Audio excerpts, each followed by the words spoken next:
മാഷേ, ജെസി മാഷേ, ആ ബിന്ദു ടീച്ചറിന്റെ ക്ലാസ്സിൽ കുട്ടി തലയൂറ്റി വീണു. ഹോസ്പിറ്റലിൽ പോകണം. മാഷിനോട് കാർ എടുക്കാൻ പറ്റുമെന്ന് ചോദിച്ചു മഞ്ജു ടീച്ചർ. എടുക്കാം. വേഗം വരണേ മാഷേ.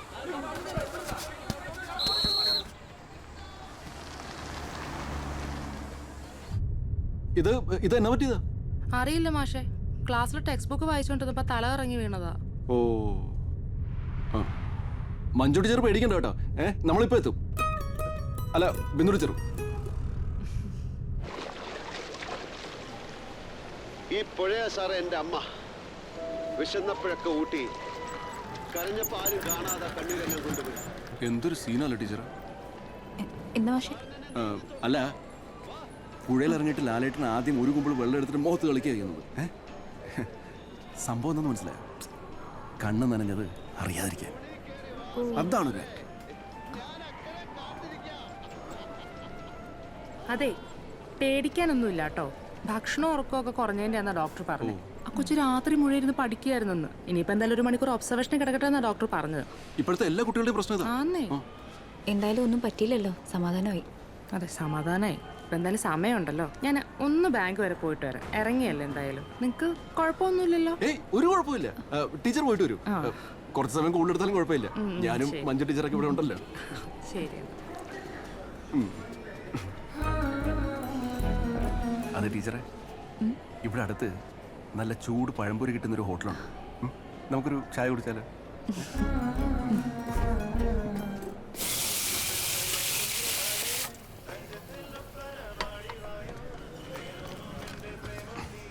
ആ ജെസ്സി. ഓ ഹായ് ഡോക്ടർ. എന്താ ഇവിടെ? ഞാനേ നമ്മുടെ ഹോസ്പിറ്റൽ വരെ നിന്നാ. എല്ലാം ഓക്കെ ആണല്ലോ അല്ലേ? ഓക്കെയാണ്. ഞാൻ ആക്ച്വലി നമ്മുടെ ഒരു സ്റ്റുഡൻ്റ് ഉണ്ട്. അപ്പോൾ ആ കുട്ടിയായിട്ട് വന്നു. ഇത് ടീച്ചറാ. ഓ ഹായ്. ചെക്കപ്പ് ഒന്നും മുടക്കുന്നില്ലല്ലോ അല്ലേ? ഇല്ല, എല്ലാം കറക്റ്റായി പോകുന്നുണ്ട്. ഓക്കെ ശരി. ശരി.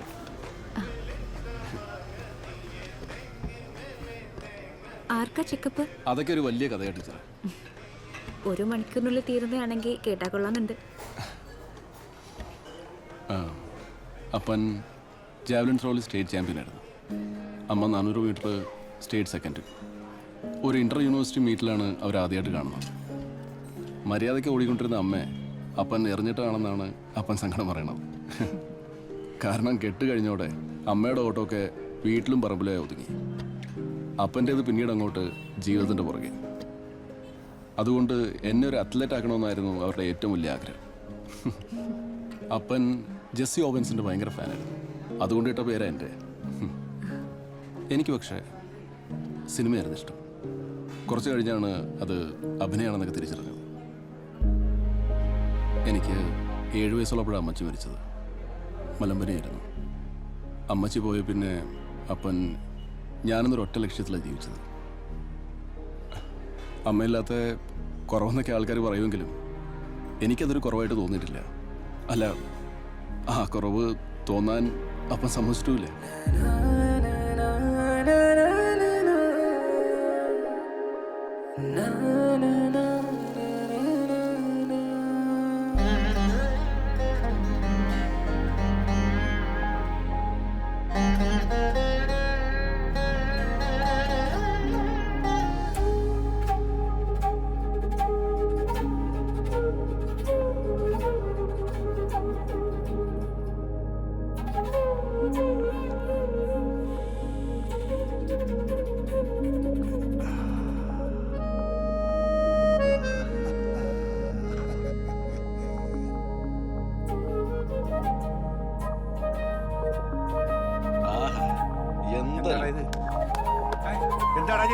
അടിപൊളിയാണോ?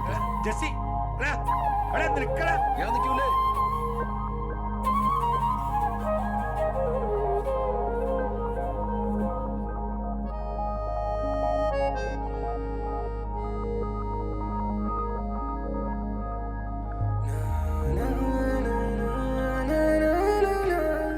ഇടയ്ക്കൊക്കെ അപ്പനറിയാതെ ചില ഓഡീഷൻസിനൊക്കെ പോകുമായിരുന്നെങ്കിലും ഈ അത്ലറ്റിക്സ് എന്നെ വിട്ടുപോയില്ല.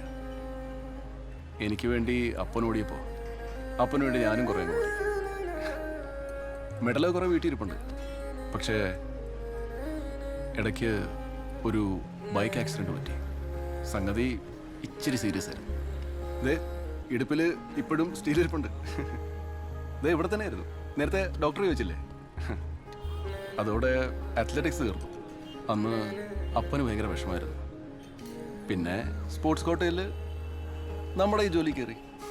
ഇതാവുമ്പോഴത്തേക്കും അപ്പനും ചെറിയൊരു ആശ്വാസം.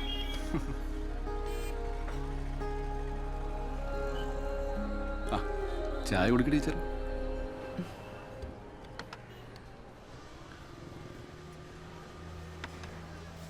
അപ്പനറിയില്ലേ ഇങ്ങനൊരു ഇഷ്ടമുള്ള കാര്യം? ഇല്ല, ധൈര്യം വന്നിട്ടില്ല. അത് വരുന്നെന്ന് പറയണം. അന്ന് ബൈക്ക് ആക്സിഡൻ്റ് ഉണ്ടായതും ഒരു ഓഡിഷന് പോയപ്പോഴാണ്. അതിനുശേഷം ബൈക്ക് ഓടിക്കണ്ടെന്ന് പറഞ്ഞുകൊണ്ട് അപ്പം വാങ്ങി തന്ന കാറ്.